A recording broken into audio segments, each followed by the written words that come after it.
Gave me a Yeti cooler that's like a $400 cooler because occasionally I take him some fresh tuna fish or some bananas for his daughter or whatever. And so he lived just down the road. So it's nice up here in Pupukea because we're above the heat a little bit there. There's a nice breeze. I don't know. Have you ever been to Hawaii, Kush? No. I have. I have spent time at Big Island. Unfortunately, only one trip, but I know that I have more trips. We are recording now, Jock, and I always like to start with this question, which is, where are you right now? And what did you have for breakfast this morning? Well, what did I have for breakfast? Not too much, but I had enough. A friend of mine who was raised in Japan, he is Armenian, and his father was head of the Associated Press in Moscow. His wife made a wonderful, here's my breakfast. So Eiko Soyan made she's a wonderful cook, and she makes a wonderful big bread, very dense, but not too dense. It's a sourdough loaf with goji berries and walnuts in there. So it's a goji berry walnut sourdough toast that I cut up into a thick slice, and I had my friend's marmalade, and she lives down the street, and she used to write for the Vogue, the English version of Vogue. Her name is Lady Catherine St. Germain, and her husband was a Lord of Parliament.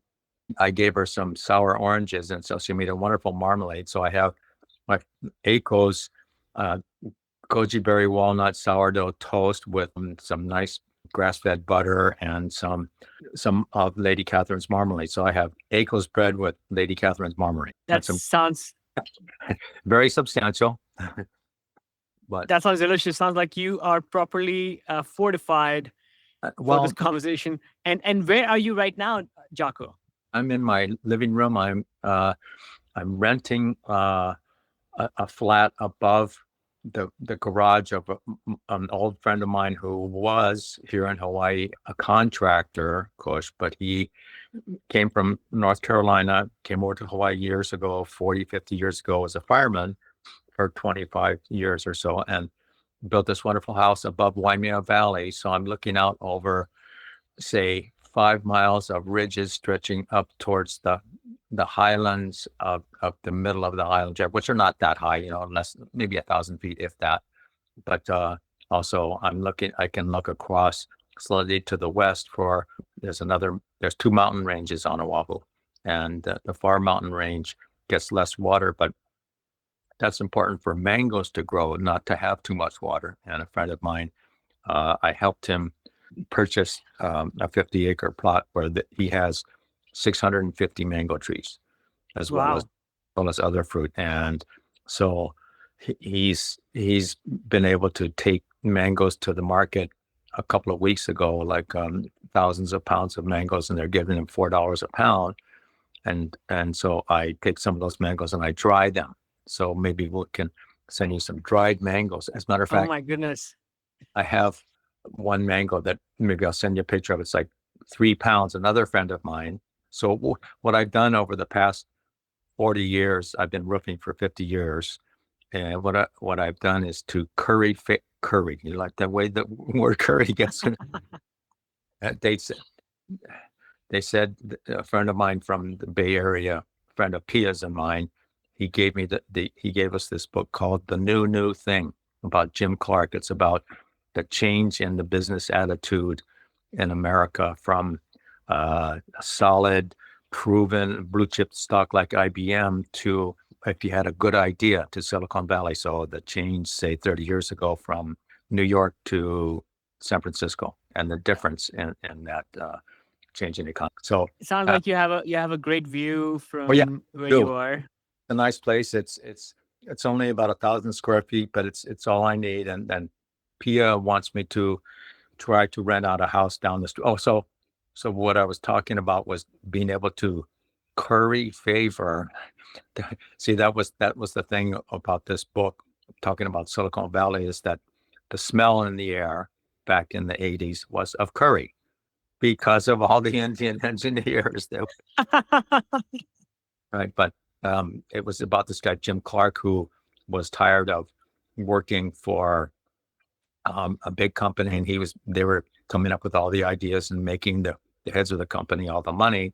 So he broke away with a couple of his Indian engineers, and they were responsible for $2 or $3 billion startups like Hellscape and companies like that. But it's a very interesting book because it talks about the change in American economy. But for me, I've been lucky enough because I was raised here since 1952 to be able to, in my working trade, I don't like to charge people too much money because most of my customers are budgetarily constrained. And so I give them a deal most of the time, especially if they have fruit trees that I see they're not keeping up on, banana, avocado, mango, whatever.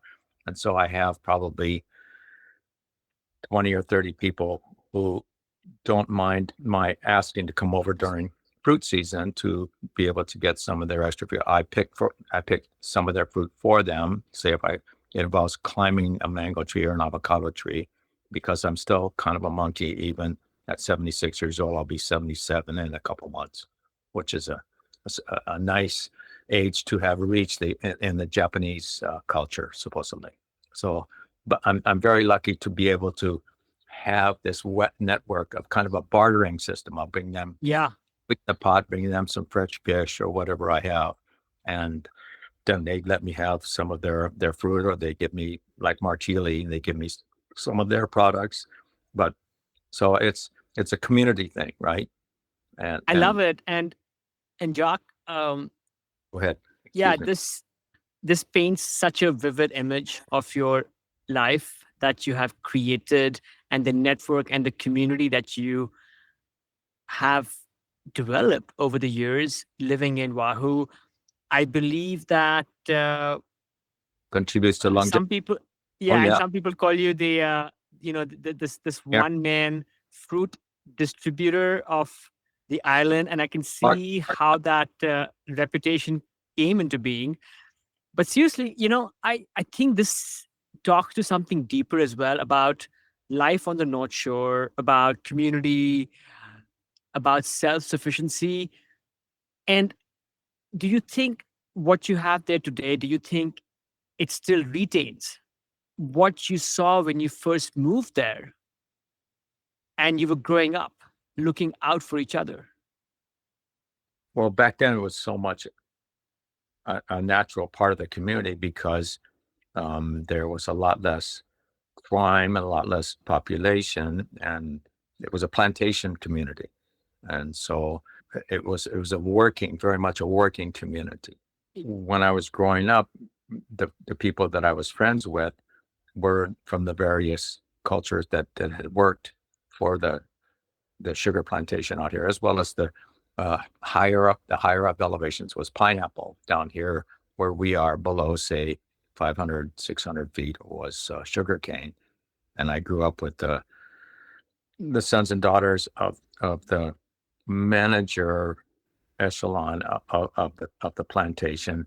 They were in the minority, very, very small minority. Mostly it was the people whose moms and dads, mostly dads, worked for the plantation. So there, and at that time in the 60s, it was mostly Japanese people. Most of my class in my high school classes were Japanese, say 16 or 17 kids out of 25 were Japanese. And then the demographics changed radically over the next 50 years. And so because the plantation shut down almost 30 years ago, so now there's many more Filipinos and a lot less Japanese and more of us Caucasian people. But back then, everybody worked together, and there was no cultural difference or ethnic differences between us because we were all, in the same boat, as it were. And because my dad was a fisherman and my mom taught swimming here in the community, that we were regarded as okay people. But my dad was mostly out to sea. So it was my mom that was doing the raising of us 4 kids mostly. If we weren't home, say by supper time, mom would just go, they're down the street at so-and-so's house, and nobody locked their doors. And so it was very much a social network, not that tight knit, but because there wasn't any. The plantation, in some ways, was regarded as oppressive because of the low wages. And then when in the mid 60s, early 60s, the plantation unionized, then the people that owned the plantation didn't like that, of course, because they didn't want to have to pay the extra wages. And so they moved the plantation to either Southeast Asia or to Central America. And so that caused the plantation to close down. But we are trying here in Hawaii to get more agricultural diversification, because it's a very great growing area. It's just that there's a lot. There's cronyism and nepotism, and as there is in most other countries and societies.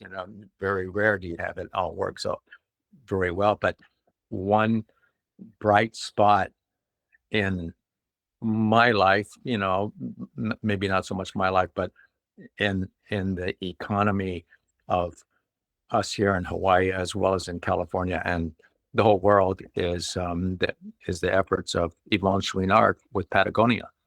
I don't know if you've heard of his book, Let My People Go Surfing. I have read the book. You read it? Yeah. Isn't it a great book? And other businesses in our country are going, your child care, this works. This seems to have worked for you. This seems. So there's a lot of other countries that are following suit. And sure, Mom was a personal friend of Chouinard's, and she was sponsored by Patagonia for a while. But and we have a nice Patagonia shop here, and they just opened a new one last year in Haleiwa. And so the employees there, I see them out in the water surfing, and they give me friends and family deal when I go over there, and I take down various treats in my dried bananas or dried mangoes. Or a friend of mine makes this. He has a juice company called Govindas, and he makes like a ginger rush juice, that has got lemon and lime in there and ginger. But I try to curry favor with the people at Patagonia so that they don't mind seeing me coming, and they spot me a little bit of swag. There'll be some food products that are like almost going to be out of date. And a couple of years ago, when I was going to go paddle the Molokai Channel, the manager there, Hiromi, gave me some food products, dried bean soup or jerky and some stuff like that. And because it was going to be out of date pretty soon, and they were going to, have to get rid of it. But Jock, sounds like the community spirit of looking out for each other and supporting each other is still pretty much alive, despite tourism, despite modernism. I want to go a little bit deeper into your childhood, and the little bit that I've read, it sounds like it felt like something out of a Jack London novel. Summers with, I guess, the Hermit of Kalalau, and then living off the land, swimming, and then catching your own food. What really stuck with me when I was reading was something your mom, Aubrey, did. And please correct me if I'm wrong, but apparently she drew up this list of things right. every child should be able to do by a certain age, and she stuck it on the wall. And if it's okay with you, I'm going to read this list I have out aloud. Go ahead. Clean a fish and dress a chicken.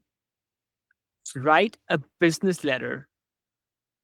Splice or put a fixture on an electric cord. Fixture, yes. Operate a sewing machine. Operate a sewing machine and mend your own clothes. Handle a boat safely and competently. Save someone drowning using available equipment. Right. Read at a 10th grade level. Listen to an adult talk with interest and empathy. and then dance with any age. Right. So, yeah, is this list correct? Yes, that was one of the original lists. I can tell by the language it's in there because it evolved to more than like 25 things. But that sounds like it could be one of the original lists. Did you actually learn all of these skills? Mostly, yeah. Let's see. Another one that might not, that doesn't sound like it was in there, was to use public transportation to get across a strange city and balance the family finances, balance a checkbook for a month, cook a simple meal, build a fire. Okay. Yeah, all those things are they're practical things that without which, and 2/3 of those things nowadays, high school, 90% of high school graduates are not going to be able to do, which is not necessarily sad. It's just that they are going to have a harder time. I mean, you can graduate from high school and go to college and have your job in the city and be fine, but the world is a much bigger place, and you need to have a sense of curiosity and a sense of wonder about the natural world as well as the manufactured and the social one. Yeah, it's so fascinating. And even like Hawaii back in the day was different in many ways than Oh, the rest of the world and the rest of the mainland. But your upbringing seems to have been more distinct yet. Can you maybe speak to the the difference? time? Yeah, the time and maybe this unique way in which your mom, this inspirational, maybe trailblazing figure, raise you. Sure. Because she was raised herself, her mother was an outdoors woman, and she was raised with a lot of time in the mountains behind Los Angeles, near Lake Arrowhead, Barton Flats, San Gorgonio. So her mom was an outdoors woman, and so she spent time in a cabin that didn't have running water or electricity, and you you learn to build your own fires. For her, that was a key part, even when she came to Hawaii, was having a fireplace, even down by the ocean. And we lived up in the mountains for a while. And so all of us kids learned how to chop wood and lay a fire and, make simple meals. And we didn't have much money, but the creature comforts, because of the way she raised us, we had to learn to make our own meals from a young age. And my younger sister, because all of us kids learned how to cook, but my younger sister, Annie, 2 years my younger, went to France and took a cordon bleu class. And then she came back and was cooking at the Culinary Institute of America. She went through their course, and they liked her so much they had her stay on as part of the staff. And then Ethel Kennedy asked her to come work for her. But so we learned how to be not necessarily just self-sufficient, but also have a sense of curiosity. And because she was a UCLA graduate, reading was very important. Of course, there was no television back then, which meant that it was either the mountains or the ocean or music or reading that involved us, as well as projects around the house. So it was a practical upbringing, but not unintellectual. We were taught that, having a mind that was capable of grasping several intricacies about your surroundings or other people was of ultimate importance. And so that is a very big thing for people nowadays, to have a sense of empathy, as well as, when you're going to a different country, to do some research, to try to understand the other cultures so that you're not depending on them to cater to you, as an American or as a white person, as it were, because there are so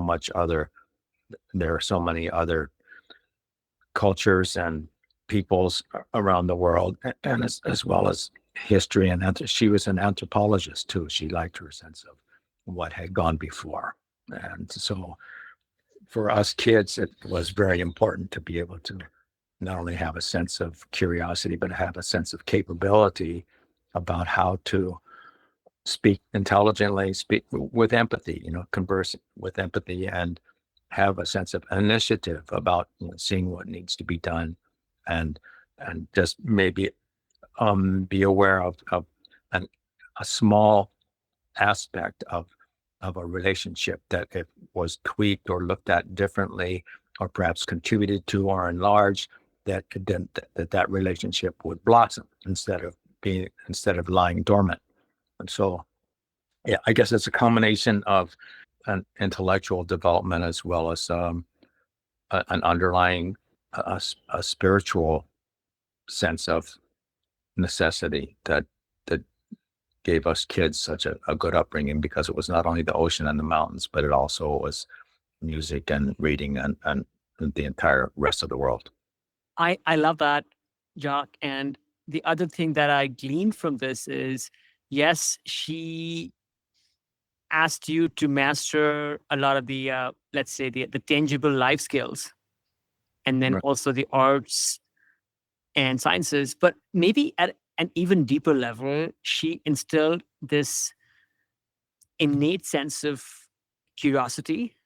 Right. Way important. Yes. Very important. And it's funny, like even when we were catching up before we started recording, you were asking me all these questions about my upbringing, and it was flattering. And I just felt that like you, and forgive me, but even at 77, you still have the same, maybe at least you have the zest for learning and wanting to explore and see new places.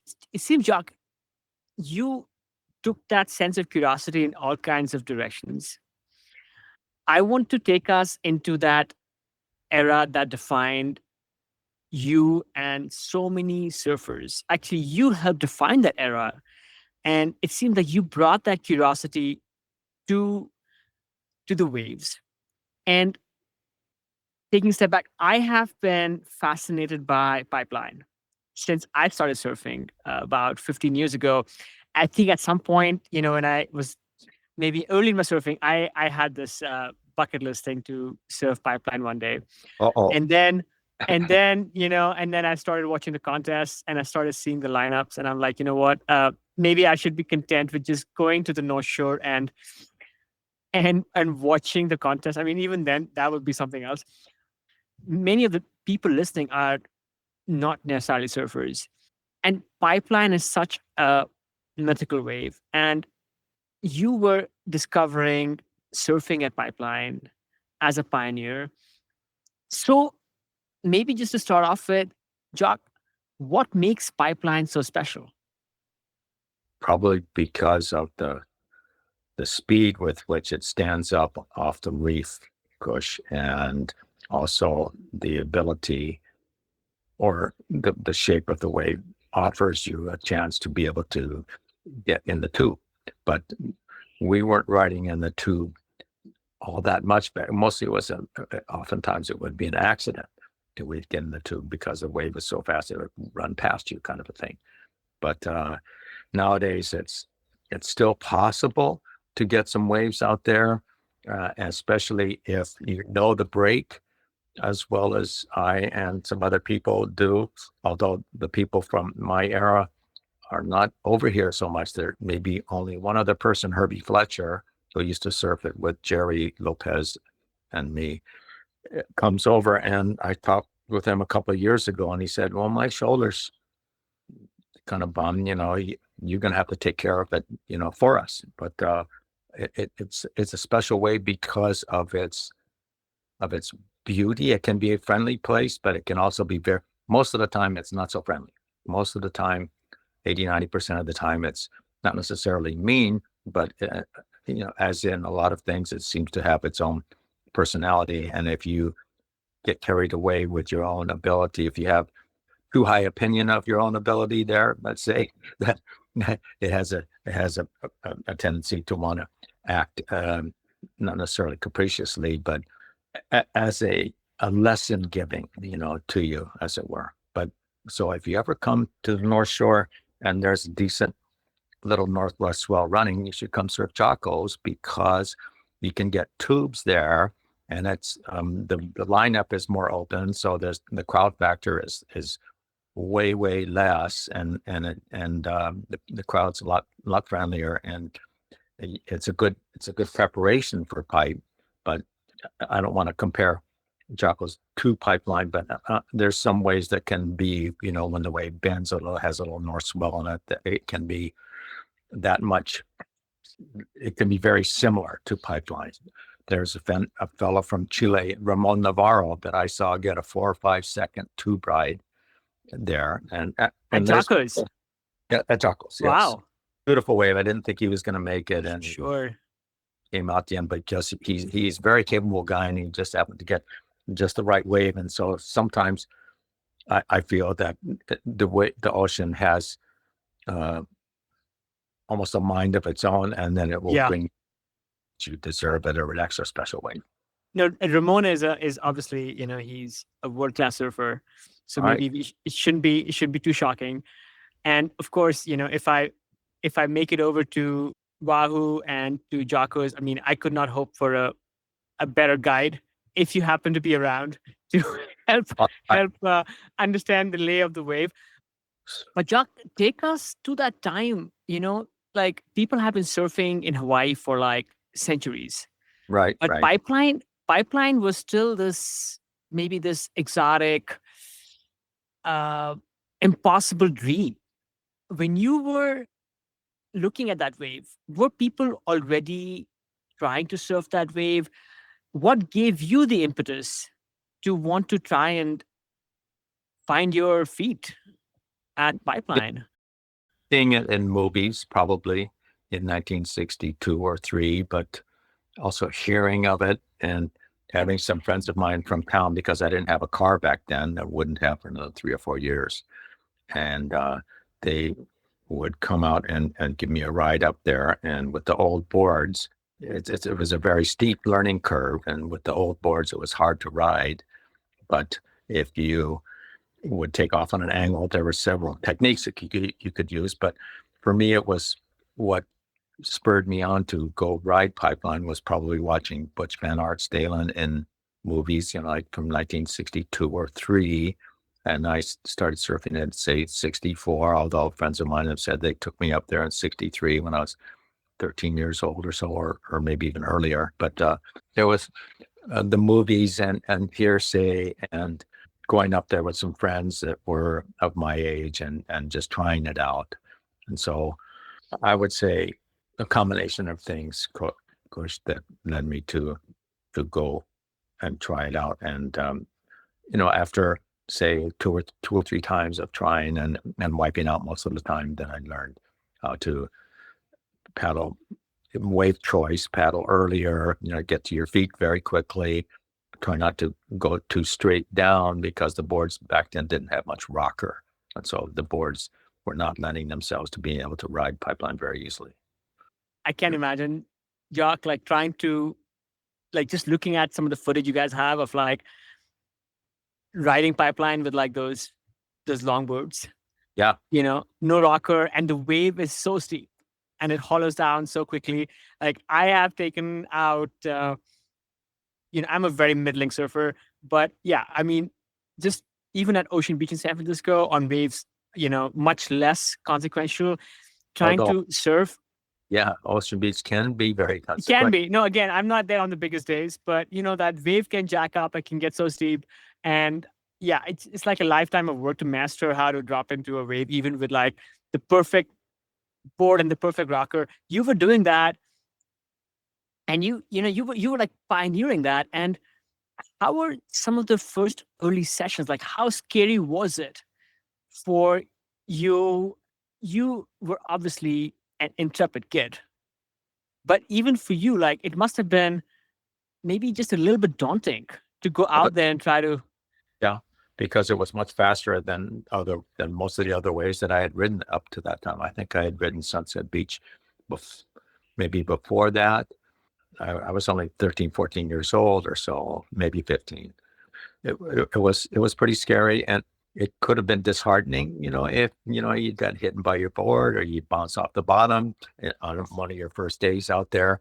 But luckily for me, I had enough background, enough time in the water so that I figured out pretty quickly, okay, you know, if I'm not going to get to my feet quick enough, or if I'm not going to have the right angle, then I'm going to be wasting my time, or I'm going to get hurt. So I was able to learn, thank goodness, quickly enough. And my peer group, people like Jimmy Lucas, Eric Spangler, Tiki Spangler, guys from town, they were good surfers already, that we were all like 15, 16 years old. And there's one guy that was slightly older, and he could drive because all the rest of us were too young to have licenses. And so it was just a matter of being able to put in the time and be able to get up there and in the meantime surf Chuns and Laniake and places down there where I was. You were an accomplished surfer, but pipeline is just so much faster and steeper and obviously scarier. Take us to some of those moments, Jock, like some of those, like those early days when you were like paddling out and trying to drop into one of those like colossal bowls. How did it feel to be there at that moment, with the wind, with the wave beneath you, with your heart going like like would love to kind of hear it from your words. Well, at first it was pretty scary, and we just tried to do our best not to get hurt and to try to learn a little bit. But then after a while, I'd say a year or two, then it became much easier to try to not necessarily play with the waves, but to get further back in, get as close as we could, be more comfortable to the point where we were having fun instead of just, holding our butts, as it were. The learning curve, although pretty steep, once you got over the early difficulties, it became more a matter of timing and picking the right wave and having your friends out there pushing you so that you would try to do more risky things on the wave. But there was still times when everybody else would be too tired and you'd have to go out by yourself and it'd be 6 feet and perfect. But the really big days didn't come until, say, I was 16, 17 years old, and I had better equipment. But in the early days probably lasted about a year or a year and a half, and then the boards got better, and then our ability, because we got stronger and we got more adept, we got a little bit more able to see the waves coming before they got to the point where we wanted to take off on them. How were you preparing yourself? I mean, I'm guessing you were obviously surfing all the time. A lot, Were yeah. there any other like modalities that you were tapping into even back in those days, like with, Diving, I don't know, exercise or diving, diet or yeah. Skin diving was one that we would do during the summer, and also going up in the mountains, to not necessarily just harvest fruit, but to go hiking. Mom would take us on along with the trail and mountain club over here. And at first we thought, oh, when you're 7 or 8 years old, oh, this is going to be boring. This is not going to be fun. And then after a while we were like, oh boy, we're going hiking again, so your attitude changes once you get exposed and once you have the right tools and the right preparation given to you by an adult who is wise in the ways of where you're going to go, and not to let you get too carried away with your juvenile sense of disappointment at having to do something that you don't want to do, you think is not going to be fun. It turns out to be great. yeah, interesting segue about your mom again. Like your mom was breaking barriers in all her own ways with her adventures. How did she take on to your surfing obsession, and maybe in particular trying to surf pipeline? Well, I think I don't.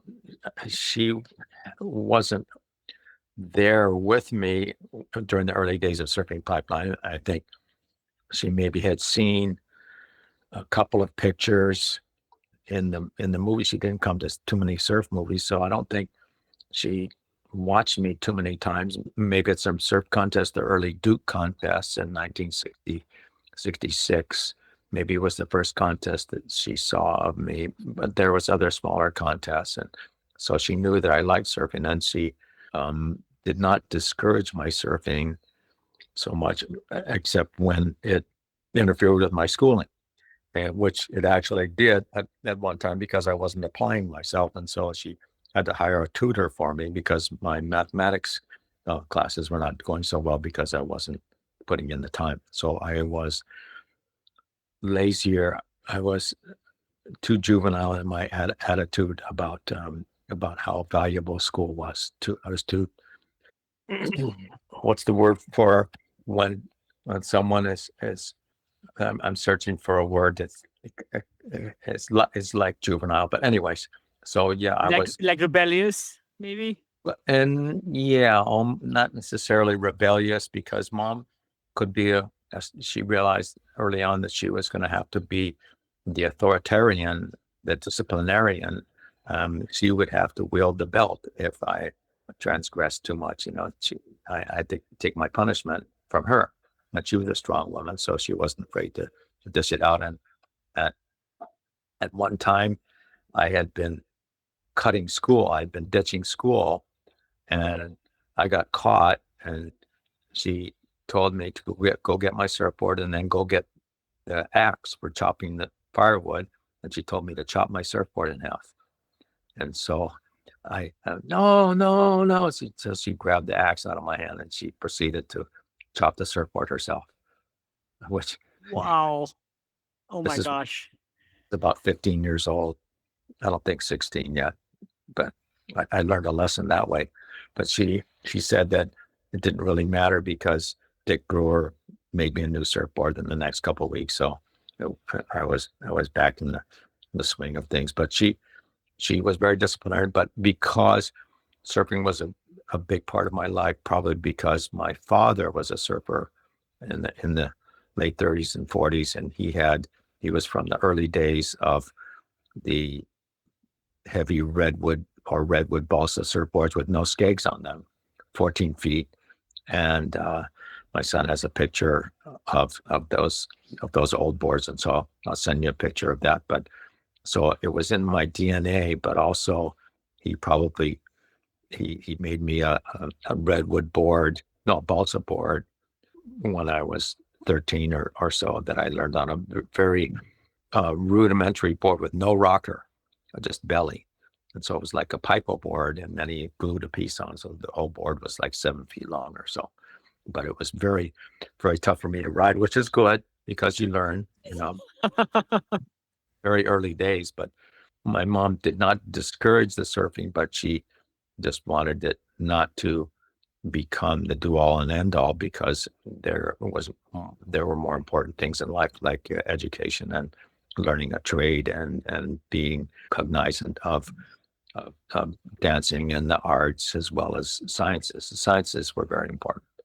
I wanted to be a marine biologist maybe when I grew up. Yes, your mom certainly had high expectations of you, just like maybe most moms would, but maybe her expectations were in some ways even Sure. deeper and wider. I mean, like, she wanted you to master all of these different Well, competencies. she was a linguist too. I mean, her degree from UCLA was in foreign studies, but she realized when she got into the education department for the Army, she was at Tripper Hospital and then at Schofield, helping GIs get night classes and credits from the university, that her degree in foreign studies was not going to be applicable for what she wanted to do. So she went back to school when she was in her 40s to get her master's degree, to change her degree, which is very admirable for an older person to sit in the class. Incredible. Yeah. One other small tangent from those early days, both growing up with that household and your mom, and also Surfing Pipeline.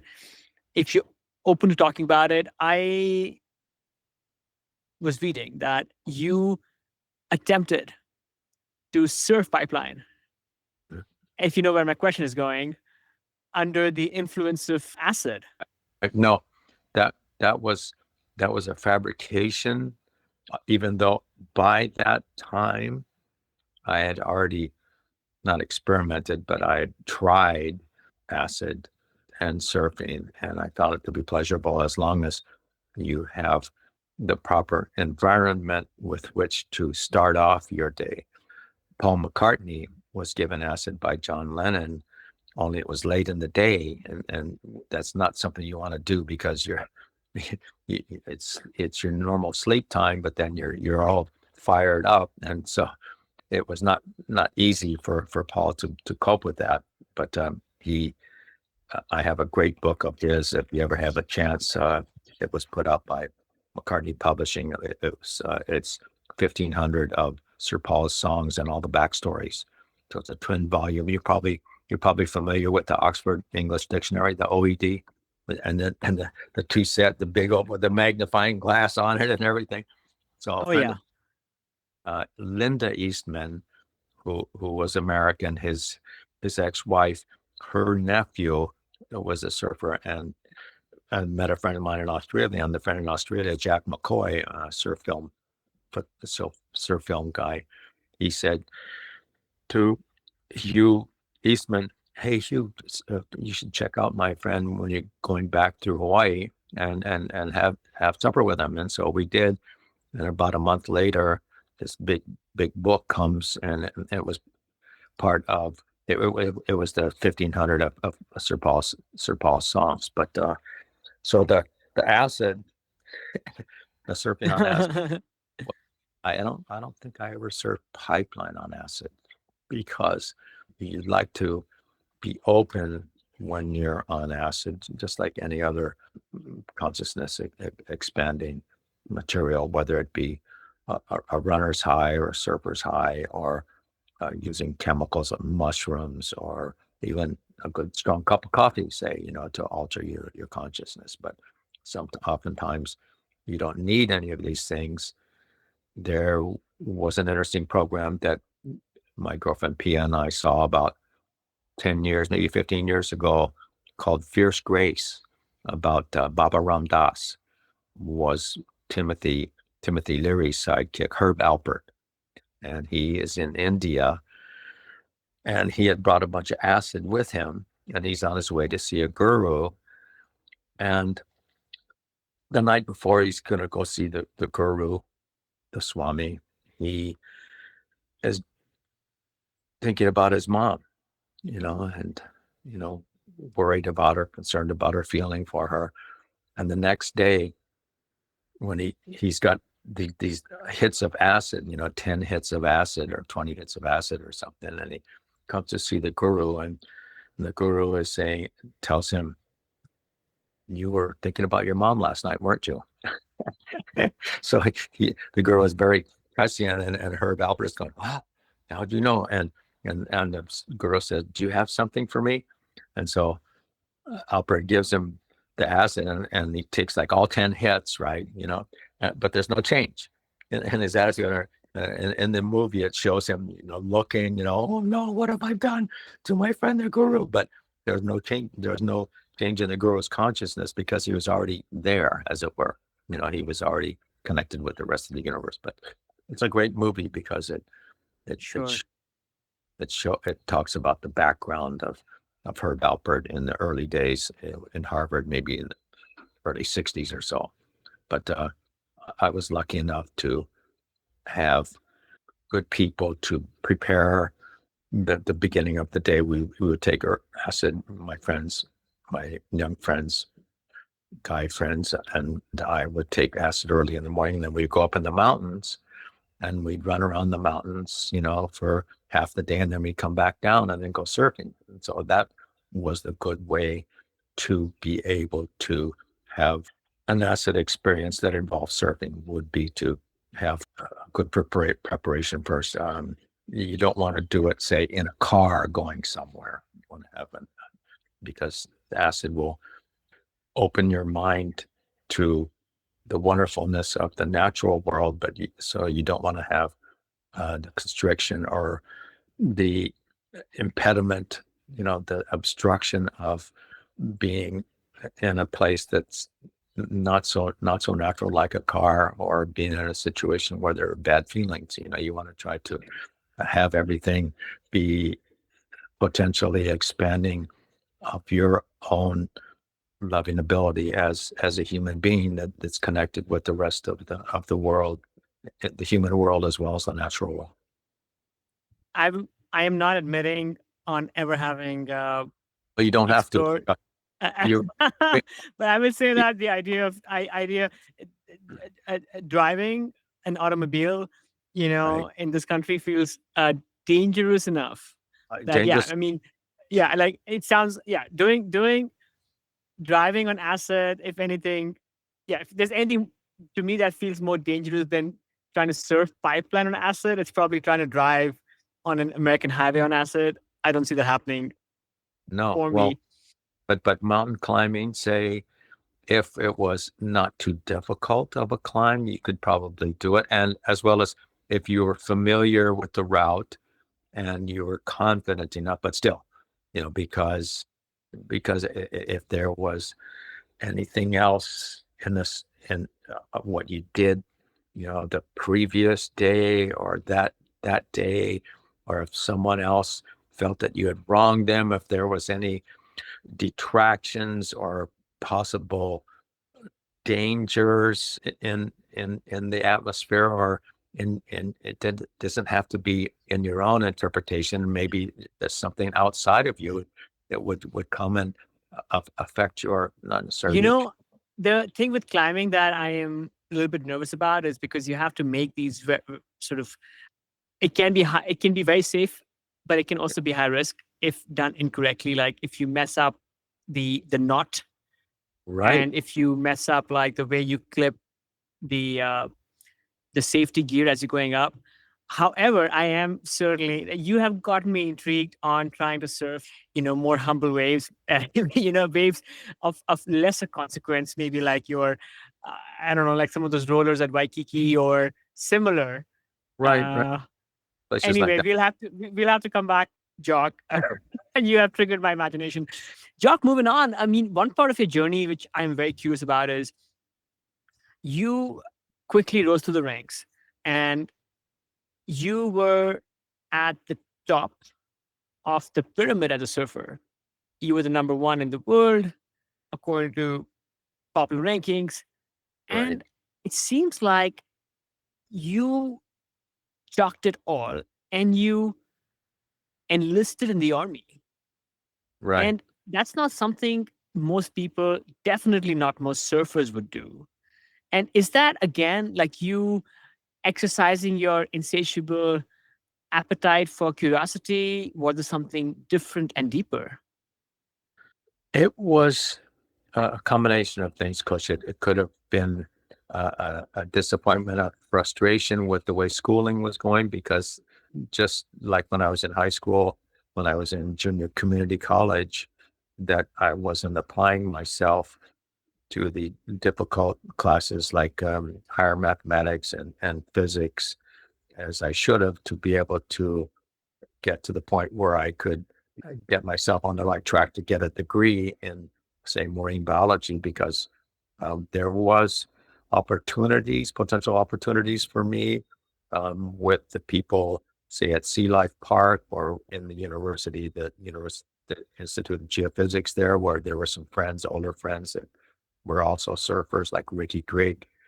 But because I was also not that happy with surfing in contests. Maybe I was probably too impressed with what reputation in the surfing world had brought to that point. I could even make a little money off of it, but mostly I was in it for for for fun and for recreation. And maybe when I became, there was expectations of me, to be in contests. And when I started seeing more of myself in surfing magazines, then there was a sense of, okay, there's an image here that apparently I have to live up to. But for me, because my mom worked for the Army and because my dad was in the Coast Guard and because a lot of the friends, a lot of the people that I knew,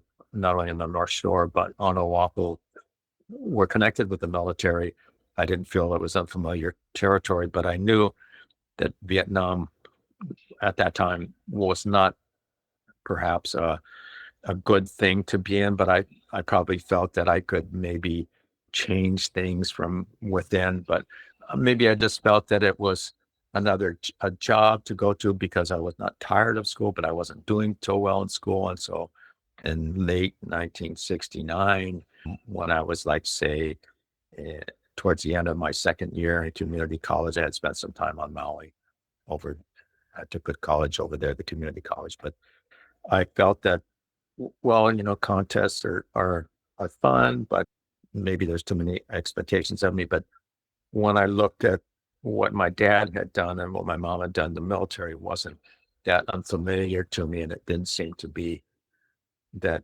it was going to be that risky. I didn't, in retrospect, think things out too well as far as the potential for when I would go to Vietnam that I would be killed. And also, it wasn't a very good thing for a country to be in, as almost all wars are, and especially one like that. And even consequently, our intervention in Afghanistan, we were there for 20 years, and we were always saying, oh, we're their army is doing well, we're doing well, we're on the verge of success. When in reality, it was a big theater, and people just wanted to get more money, and it wasn't a very realistic thing. We were not, the people over there knew that we wanted to try to help them get more fresh water, more electricity, improve their infrastructure in their lives. But the way that the bureaucracy on both sides was working, it was like doomed from the start almost. But so it's a tragic thing for mankind to continue to do. We haven't learned from history. But before I joined the military, Kush, there was in the surfing world, people from Don James's era and my dad's era, it was regarded as an honorable thing to do. And things, of course, during from 1955 to 65, things changed a lot as far as attitudes toward the military. But because I've been raised with the families of military people, I felt I was familiar with the military enough, and plus I had become comfortable with using weapons, to go hunting and stuff like that. So I figured, well, if I go down to Vietnam, then I'll be okay down there. And I thought, I was very idealistic, and I wasn't thinking very clearly about what could have happened. As a matter of fact, what looked like was going to happen in early 1970 was that they were training me as being a telephone pole climber, a field wire repairman. And so if I had gone to Vietnam as a field wire repairman, there's a very good chance that I would have gotten killed climbing up a telephone pole trying to repair wires that had gotten cut by our enemies, as it were. But so I'm very lucky because a friend of mine who was a surfer was in the training affairs branch there at Fort Ord, where I've taken basic Frank Sentes from the San Joaquin Valley. And he was able to, with help of his boss, change my orders from being a field wire repairman to being a company clerk at Presidio of Monterey Language School there in Pacific Grove in Monterey. So Frank probably saved my life. And Sure. it's lucky for me that things turned out that way. But otherwise, I did have a chance 20 years later to meet the fellow that I had shared a bunk with in basic training, a Japanese fellow named Ernie Fuketa from Aiea. And I saw him at a contest, a paddle race in Waikiki. And I'm going, Ernie, God, hey, and turns out that a lot of guys that were in our basic unit went to infantry and went down to Vietnam and got killed. So in retrospect, it would not have been a good thing for me. It would have been a lot easier for me not to have joined the military, to have thought a little bit more about potential consequences, and to perhaps, if I was not able to handle school that well, to take a couple of gap years and to go and work in a trade, which is what I did when I got out of the military. I had a lot of friends working in the roofing trade, and they said, "Hey, come work roofing with us." And at that time, I could have maybe gone to Sea Life Park to work, as a janitor, as a pool scrubber, as an animal feeder, or whatever, and didn't do that. So I was very fortunate, and I seem to have had a couple of almost predestined breaks in my life, good fortunes, and it could have had something to do with having been raised by a loving, capable woman, who created good karma for us, if you will, for all of us four kids. Most of us turned out okay, but we have our weaknesses. My brother and my two sisters and I all have our weaknesses, but we're doing okay at this point. I'm the actual black sheep of the family because I never graduated from college, and so I'm the only guy. So I'm the dummy in the family. Although I will play Scrabble with any of them for money if they want. But anyways, so it's fortunate for me that I was raised in a small community, so I had the good values of a small community, and I had the good values of parents that had talents, and they imbued me with a sense of value for those talents, and for being communicative to people in my community, and being able to go fishing. We used some of my dad's fishing gear from when he was a fisherman in California. Here in Hawaii, that was valuable for me, because being able to get your own food, grow your own food, or go out and catch your own food are very important things. And my two sons can do it to a limited extent. My older son works at a restaurant in town. He's risen through the ranks over the past 30 years. So from being a dishwasher, now he's manager of a restaurant in town called Nico's. He was manager of Chris Steakhouse and Roy's Restaurant for a while. So he's okay. And my younger guy, who was national amateur champ when he was like 18 years old, as a surfer and as accomplished aerial competitor, he helps me roofing, and he and I are going to go to Mexico next week, which is going to be great. But anyways, Yeah, so no, I want to talk to you about your Mexico trip in a second. Thanks for sharing some of that background with some of those decisions that you made, right, including the one to join the join the army, army. right, And of course, you have made some dramatic pivots. You left surfing at the top, you joined the army, you came back, and you kind of stepped away from surfing and you pursued this different line of business. If you think back, Jock, like what did maybe some of those pivots teach you about identity, about what it means to be successful? well, I think it was part and parcel of the way I was raised, Coach, because the world is a great place to live in. Although it's a harsh place, oftentimes it can be a very rewarding and joyful place to be in. And for me, if there's one thing I learned in life, it's that the human experience is a good experience, and that when bad things happen, that's oftentimes that what the media concentrates on, because bad things are unusual, basically, because the human experience should be a good experience. But by making these changes, it's just maybe part of my life that was not necessarily. I'm not too big of a believer in destiny, although I believe in the connectedness of the universe. Say people like Alan Watts, that he wrote a book called Joyous Cosmology, and there's wonderful rewards to be had out there with your fellow human beings and with the natural world, which we are not doing too well with preserving right now. But I'm lucky to have been able to have made bad decisions and come out of them okay, learn from them, and that's, I think, due mostly to my upbringing and to the people that I grew up with.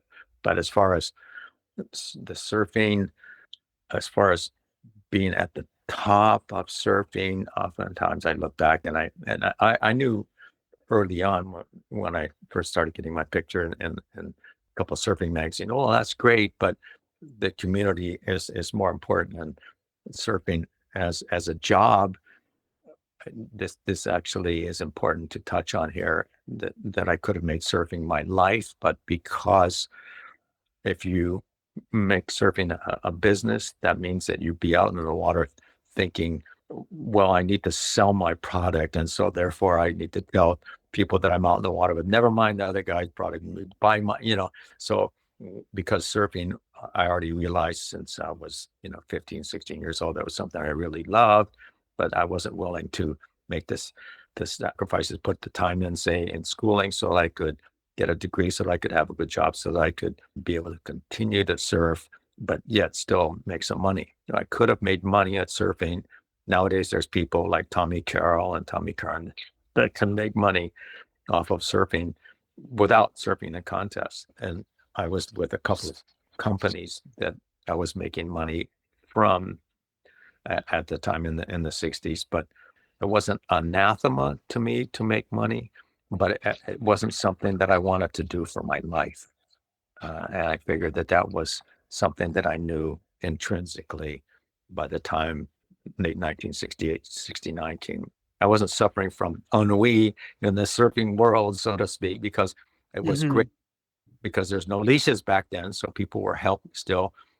A sense of, in contest, sense of sportsmanship. If somebody lost their board, you try to go help them. You didn't go, oh, never mind, I'm glad he wiped out, that kind of thing. There wasn't a dog eat dog kind of an attitude, which oftentimes in surf contests nowadays you see so much. I know some of these guys who are involved in the contest, and I also know people like Cole Christensen, who are mostly free surfers, and they have their own families, and so they who are my son's ages or younger, like Mark Healy, they realize from whence I come. And so because they have their own talents, I'm an admirer of theirs, and they are somewhat an admirer of my longevity and my sense of happiness with having a trade, as well as being able to have time to surf with my kids and with them, the rest of the surfing community. So it appears that I've done okay. I've gotten over a few bumps in my life, but it's something that I feel that I could have done, become part of the surfing world as a life, but that it wouldn't have worked out well for me because of the not non-humanitarian parts of being in surfing as a commercial aspect. But anyways.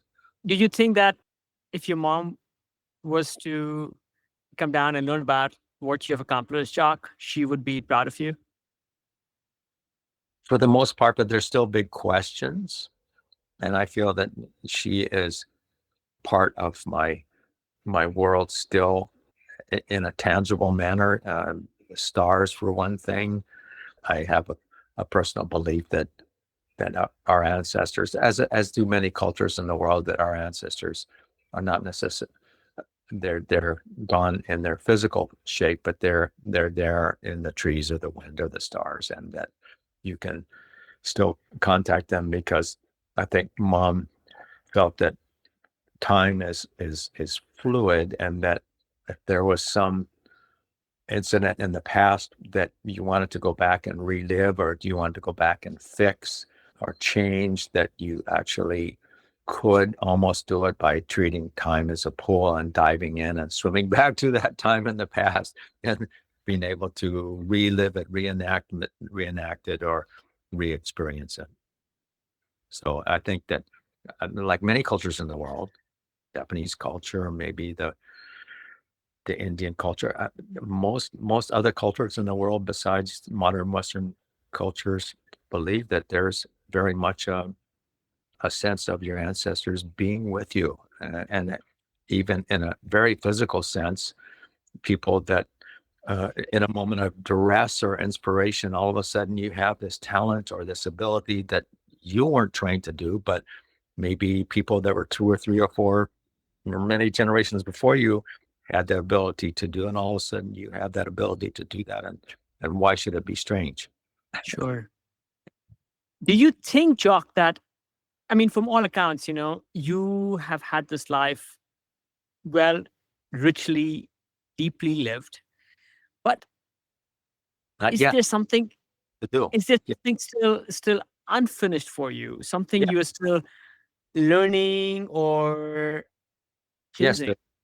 Right. Because it's very true that the saying that the more you know, the more you know you don't know. So if to be able to, like, there's a lot of people, and you hear about it a lot. They work for 30, 40 years at some job, like a physically trying job like construction, being a carpenter or a roofer or electrician, plumber, whatever, what have you, an engineer even. And you get to retire, and then so you want to do what you're going to do, but yet, because of the big change in energy in your life, 3 or 4 years later, you die. I I like to feel that there's a lot that I haven't accomplished yet, and there's a lot of things with my two sons that I've not done yet, and so there's a sense of unfinished business with both my sons as well as myself, and I'm glad I'm on good terms with my ex-girlfriend, who was a plumbing contractor and a horsewoman and a musician, and my ex-wife. Luckily, I'm on good terms with her, and so it's nice still to have a cushion there to be able to want to continue to strive and to accomplish things that are as yet not accomplished, not finished. And so I've got a lot of work to do. And some people have told me, probably 10, 20 people over the past 3, 4 years that they said, "You're not still on the roof, are you, Jock?" I go, I kind of hang my head a little bit. Oh, well, yes, I am.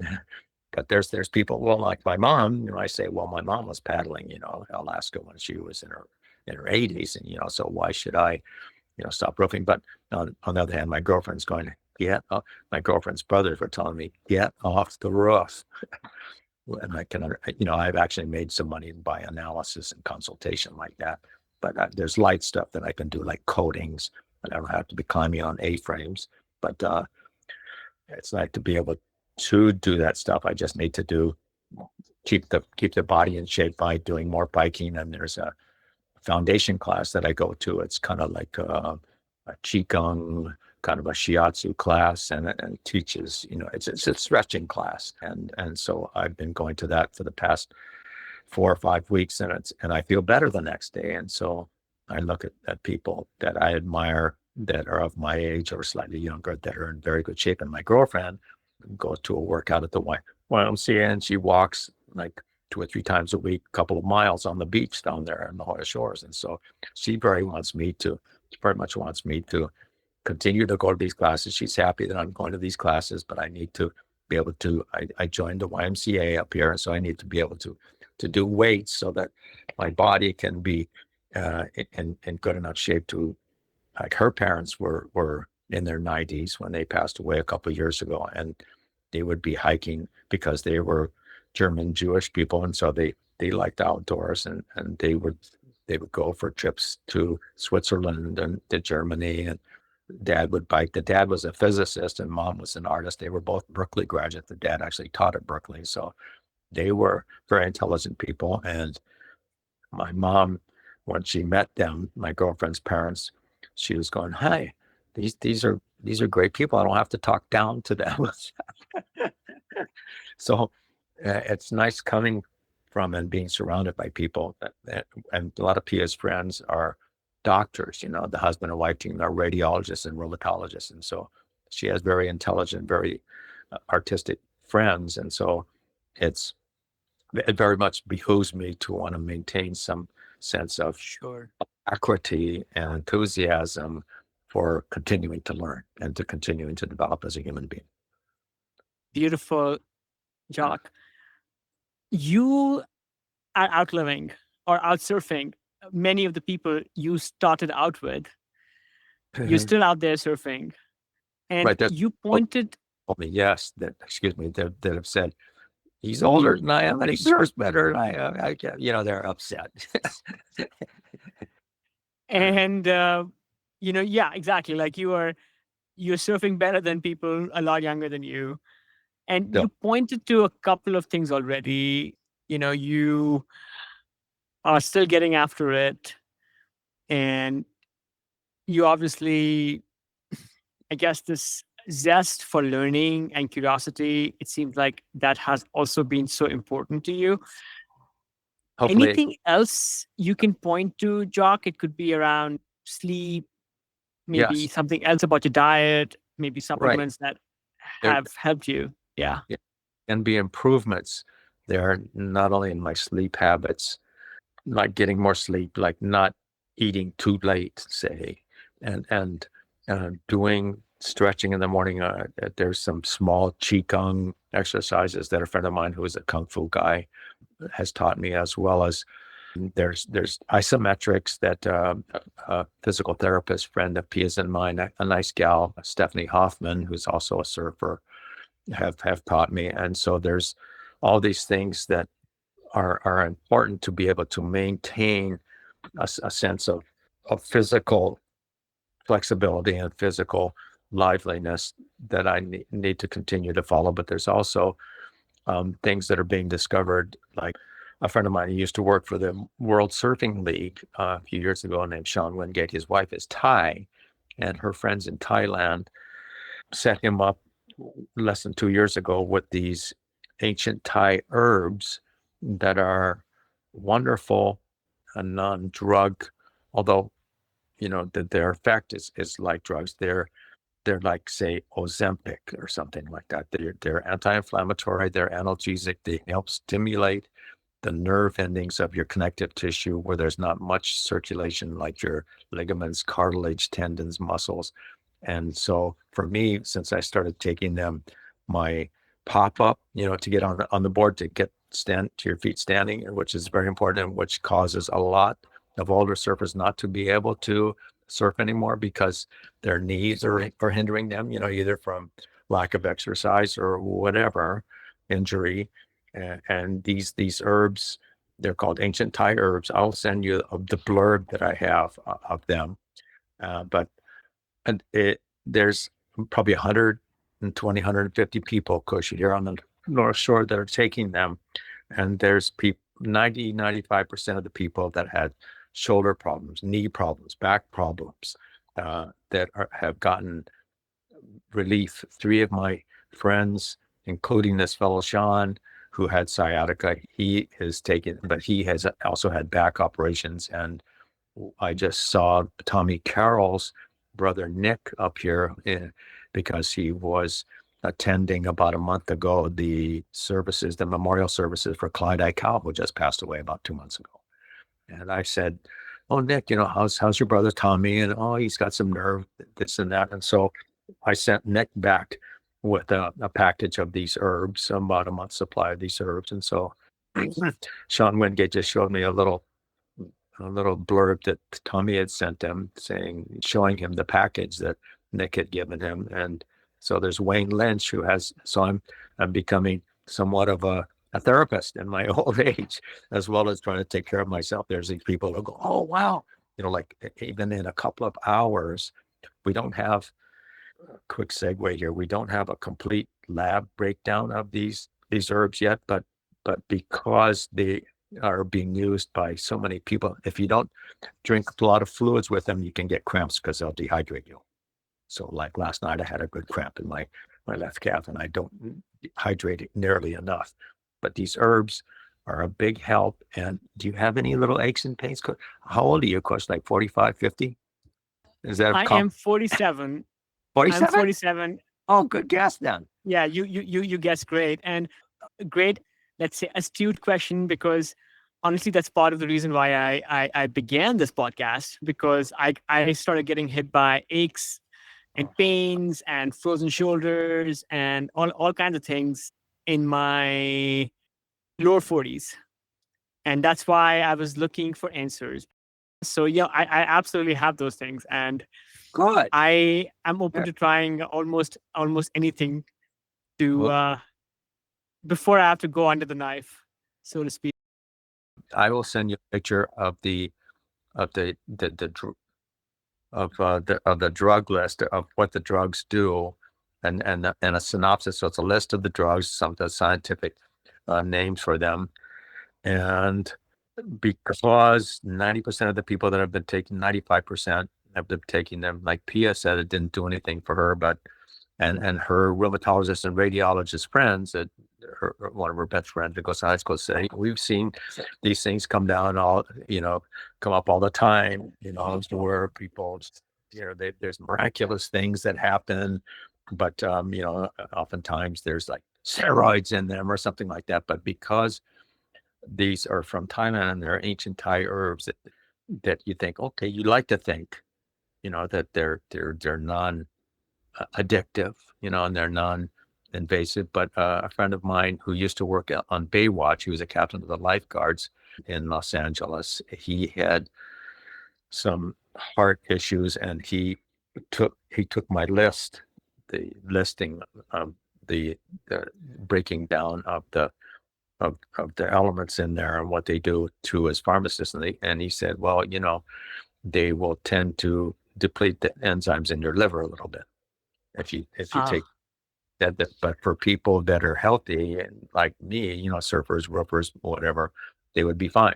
But for him in particular, although my friend Sean knows that I have people that are skeptics and we need to have an analysis, and he hasn't been able to get the analysis from the people there in northern Thailand, but he says that as far as the guy is concerned, he wants to make a business out of it because he's seen that it can help a lot of people, and some people in just a couple of hours, like 3 or 4 hours after they take them, they have relief. And Wow. I can see what it did to my son and how it helped me and how other people. Just 2 nights ago, I had a friend that was a bartender that said he had sciatica, and I gave him 2 little packs, and he's going to call me up right afterwards because he wants a couple of months supply. And it's like $2 a day if you're taking 2 packs a day. I only take one for maintenance, and it seems to be helping me. I notice a little bit, and for a lot of people, if they stop taking them, some of the symptoms comes back. So you have to figure, okay, these herbs are a help, but you need to augment them conscientiously with your regular isometrics, your exercise, your workout, your program, your surfing, your swimming, diving, whatever else you do. You need to not depend on them, as in most things. You can take it with Yes. it. Yes, but anyway, I will send you a small pack of these, and then we will see. Jock, one thing about you that I love, when we were chatting and just earlier in the conversation, you were sharing a little bit about your upcoming trip to Mexico. Mexico to surf. Right. Right. And I just love that because, you have been surfing for 60 years. so many decades. Yeah. And you have surfed all kinds of waves. I can still feel you light up as you think about this trip coming up.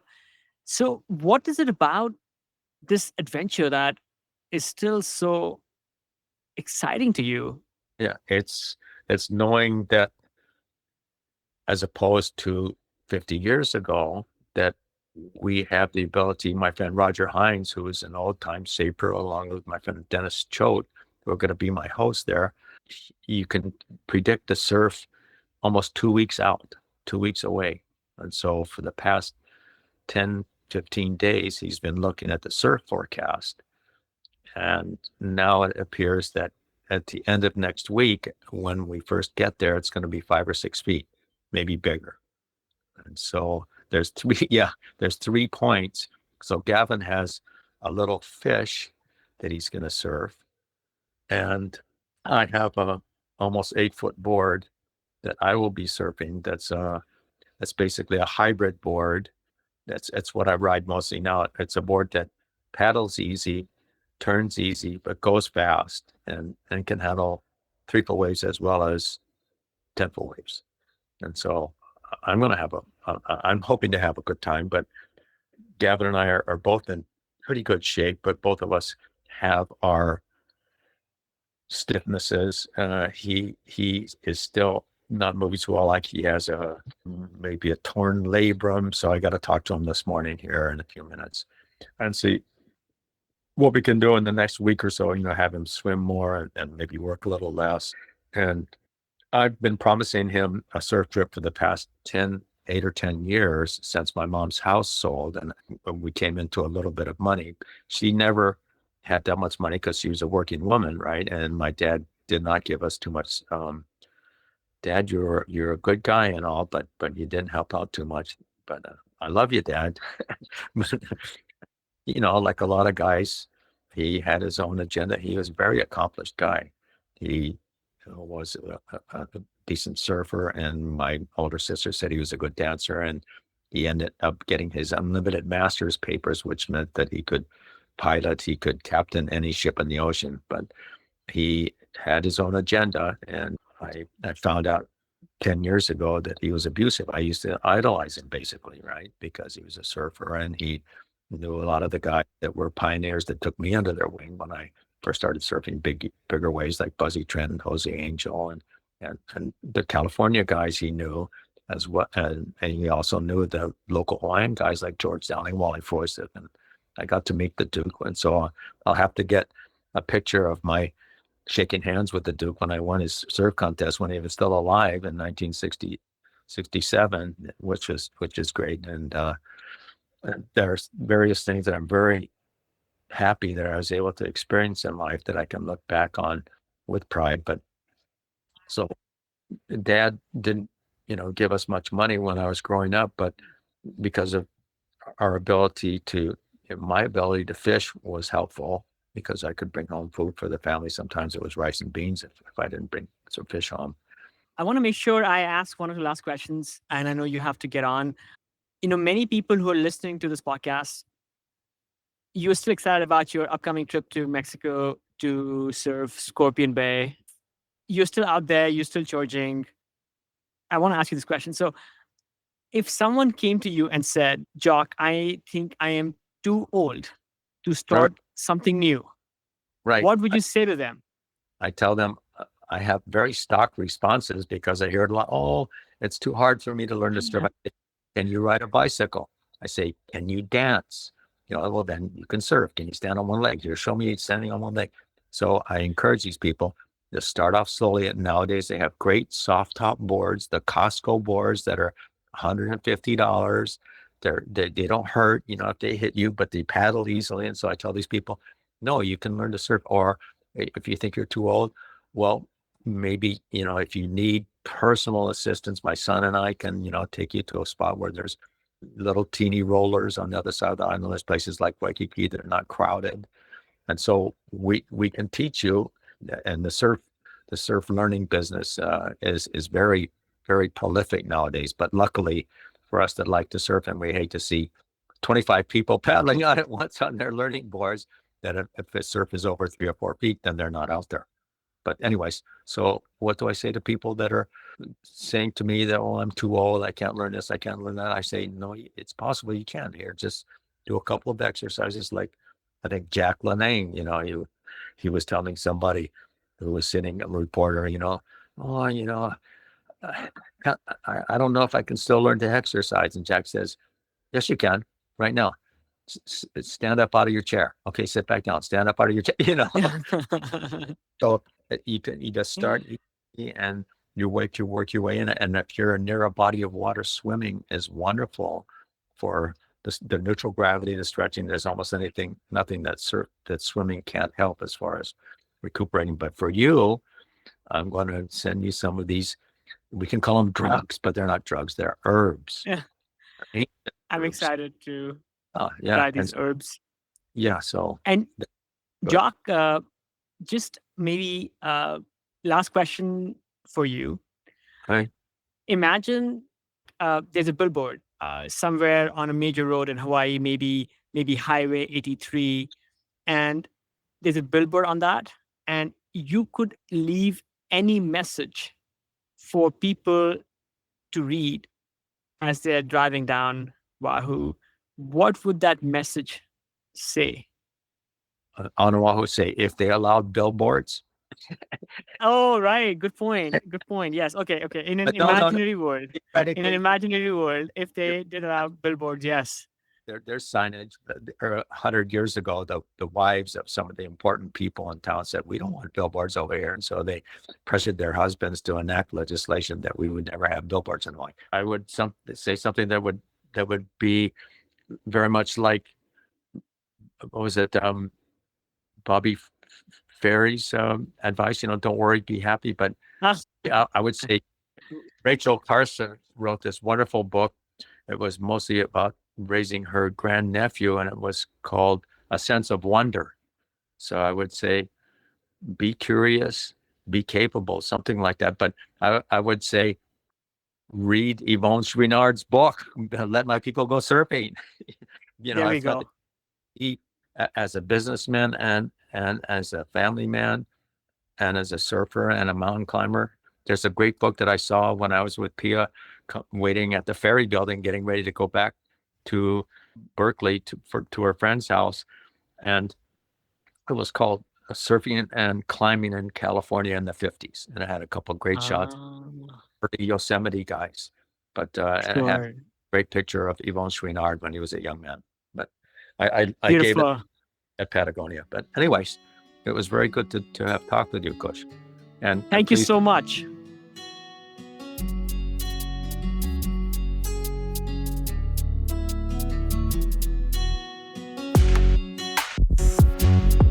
That's it, folks. Thanks for tuning in to this episode of the Ageless Athlete podcast.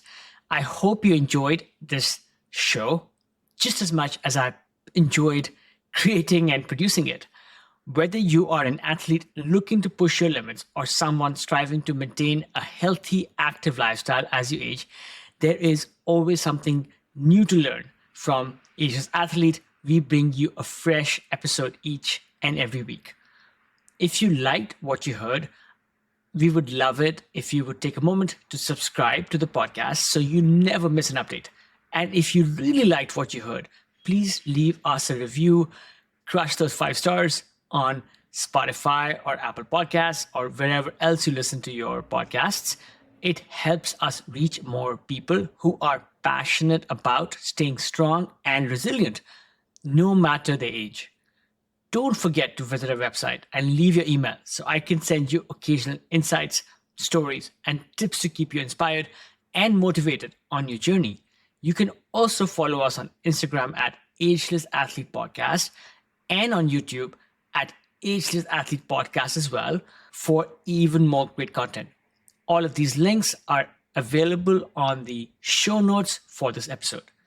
This show is entirely produced by me, Kush Khandelwal, based out of California with the help of my trusted adventure pup, Roger. Until next time, keep challenging yourself. Keep pushing those limits. Stay mentally and physically fit. Continue doing what you love to do. And my friends, stay ageless.